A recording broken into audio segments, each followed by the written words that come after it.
This is an exclusive excerpt from the Stuph File Program with Peter Anthony Holder. This past weekend, we did the biannual dance of resetting our clocks. We are now on standard time.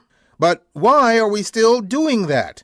It's a question we put to Sheldon H. Jacobson, who proposes a simple compromise between daylight saving and standard time. Sheldon is a professor of computer science at the University of Illinois at Urbana-Champaign, and he joins us via Zoom from Illinois. Hi, Sheldon. Hello there, Peter. Thanks for being on the program with us. So, I know there was an important reason why we made the clock changes in the first place. Is that reason still valid? Well, the original thinking was that by changing the clocks and trying to align when people are most active with sunlight, you would reduce energy. This was first proposed over 200 years ago by Benjamin Franklin, and it was implemented during World War I and World War II, and then it was made law, in fact, in 1966 in the United States.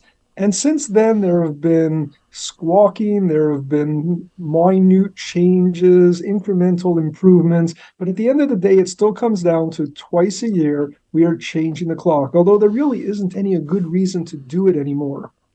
And there are some states and a few provinces that don't change at all.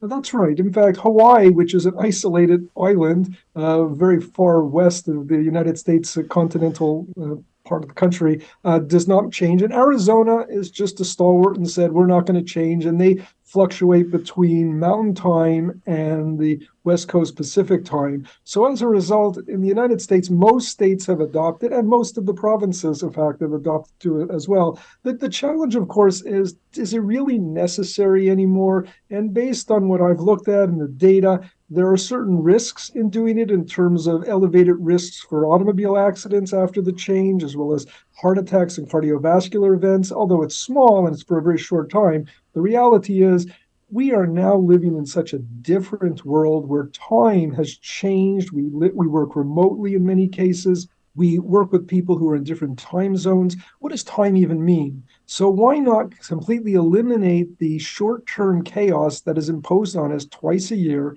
and simply do away with it and split the difference? 30 minutes split between the two would satisfy everybody's needs. Well, and I wanted to get to that, your theory of doing just 30 minutes. I want to get to that in a second, but why is it that since this seems to be problematic, at least more problems than beneficial, why is it no one can seem to agree to sticking to one time? Challenge is that there are some people who are in the camp that we want daylight savings time. The others are in the camp that we want standard time. From a medical point of view, standard time is preferred because it seems to be better in sync with our circadian rhythms.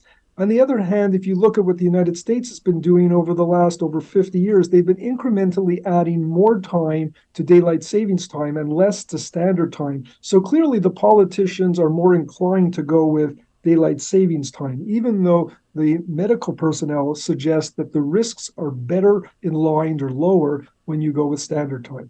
Okay, so how did you come up with the compromise, and do you think it will work? Well, the compromise simply splits the difference, which means that each camp will be unhappy. And my view is that anytime you have a compromise, everybody should be unhappy.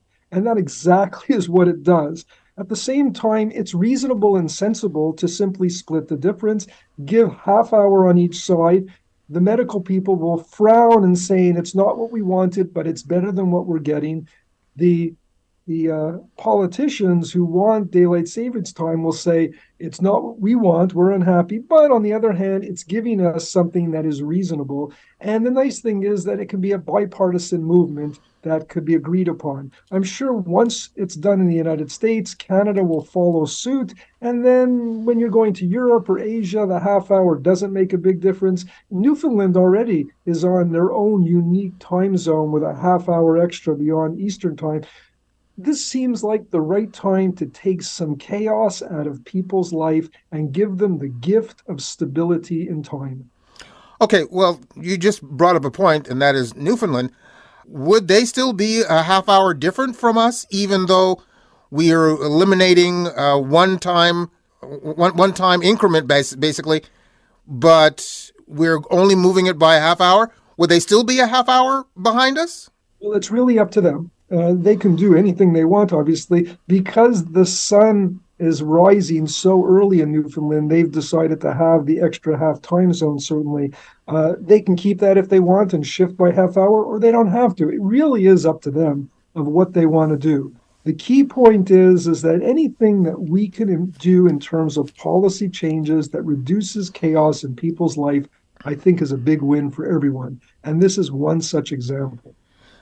Can you get not only politicians in this country and in the United States to agree, but can you get others to agree? And the reason why I bring that point up, early in my career, I used to work at Radio Canada International. So I had to deal with time changes not twice a year, but 4 times a year, because certain parts of Europe and Asia changed their clocks at different times to what we in North America did. So if we can't agree when to change the clock, can we agree on a uniform time?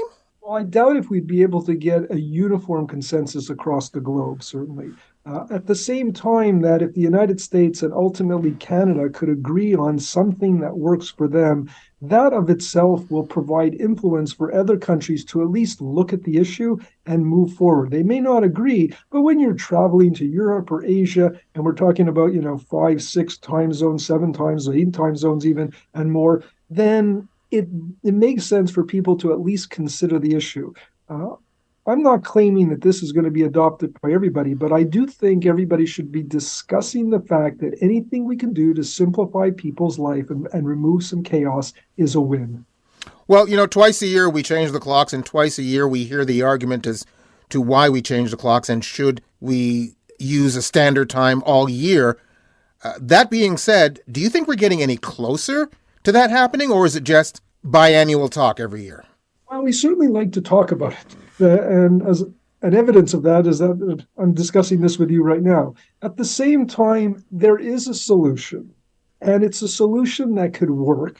And like I said, whenever you have compromise, both sides are going to be unhappy. And that would be exactly what would happen in this case. But after 2 or 3 years, people will forget about it and we'll be back to a new steady state, a new stability, which people will adapt to. And I think at the end of the day, be happier with.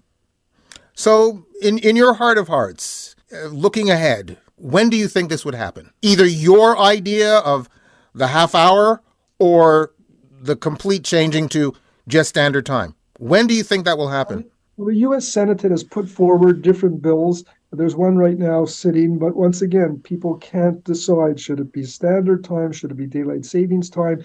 It will require some action, some political action, and some will to put it forward. It's not a high priority item, obviously, because we have so many things going on in the United States, and Canada has their own share of issues, certainly, that it's not going to percolate to the top unless there's a quiet time that people want to discuss it.